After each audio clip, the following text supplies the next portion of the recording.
तो दिल्ली वायु प्रदूषण नहीं सुप्रीमकोर्ट में शुणाणी होईछि। प्रदूषण ह्रास करने नियाଯାଇଥିବା पदक्षेप संपर्क में सुप्रीमकोर्ट में सत्यपाठ दाखल करिसेंति दिल्ली सरकार। वायु प्रदूषण स्थिति में सुधार आसीथिबा राज्य सरकार पक्षर कहुଯାଇଛି। अन्यपटे प्रदूषण मात्रा ह्रास पाइले भी शुणाणी बंद हेबो नाही।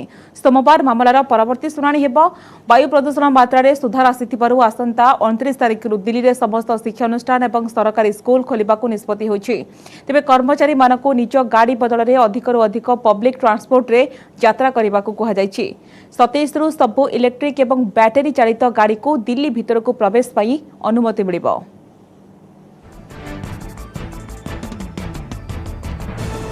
पराली को लेकर एक और याचिका सुप्रीम कोर्ट में दाखिल की गई है, जिस पर सुप्रीम कोर्ट 29 तारीख को सुनवाई करेगा।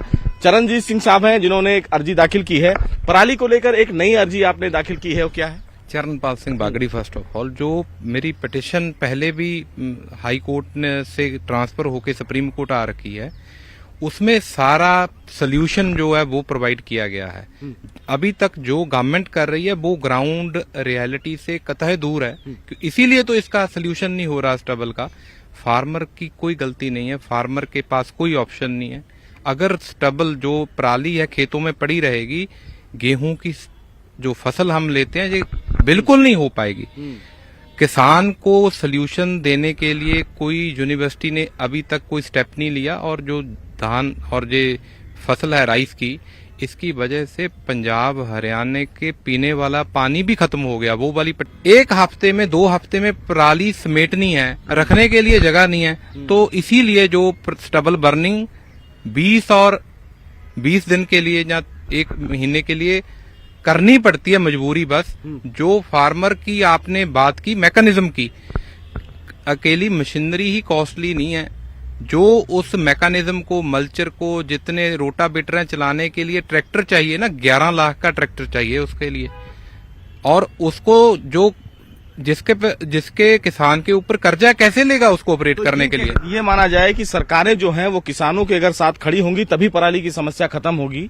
जैसा सुप्रीम कोर्ट ने भी कहा कि किसानों को हम ऐसा नहीं कह सकते हैं कि वो इस पूरी दिशा में काम करें। सरकारों को भी कहीं ना कहीं क्षेत्र में आना पड़ेगा। ब्यूरोक्रेसी के तमाम जो अधिकारी हैं वो किसानों से बातचीत करें। देखिए, ग्राउंड रियलिटी पे नहीं जा रही गवर्नमेंट। जितने भी मैकेनिज्म दिए जा रहे हैं, सब्सिडी के बाद कॉस्ट दूसरी कॉस्ट से भी ज्यादा पड़ रही है। किसानों को के नाम पे ये बड़ा धांधली चल रही है।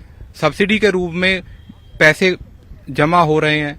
जितने बायोमास प्लांट है, कोई एक सक्सेसफुल बता दीजिए, करोड़ों रुपया उन पे खर्च कर रखा है। इसीलिए मैं जो पिटिशन में भी मांगा है, दूसरी वाली में भी, आप जितने जो यूनिवर्सिटी और एग्रीकल्चर के नाम पे जितने पैसे खर्च कर रहे हैं, डायरेक्ट किसान को दीजिए। फिलहाल इस पर 29 को सुनवाई किया जाएगा, क्योंकि तमाम जो चीजें हैं वो सुप्रीम कोर्ट ने कहा है कि हम बाद में भी सुनेंगे, लेकिन तत्काल सरकार इस पर काम करे। यस, मैं यही मांगा है कि जितनी भी ब्लॉक वाइज कैसी मिट्टी है, वहां पे क्या हो सकता है, वे तो ये यूनिवर्सिटी बताएंगी ना किसान को, आप ये फसल वहां पे उगाओ, हम आपको इसकी MSP भी देंगे और प्रोक्योरमेंट भी करेंगे।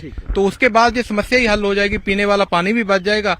और ये जितनी ज्यादा हो रहा है ये चौल की फसल, तो उसको स्टोरेज करने की भी दिक्कत है बाद में। तो सुप्रीम कोर्ट ने यह भी कहा कि गोवर्धन का जो मॉडल है उस पर भी विचार करने की जरूरत है। गोवर्धन मॉडल का मतलब साफ तौर से ये है कि जो पराली फिलहाल बचती है उसको उन जगहों पर, उन राज्यों पर भेजा जा सकता है जहां पर पशु जो हैं उनको चारा नहीं मिलता है।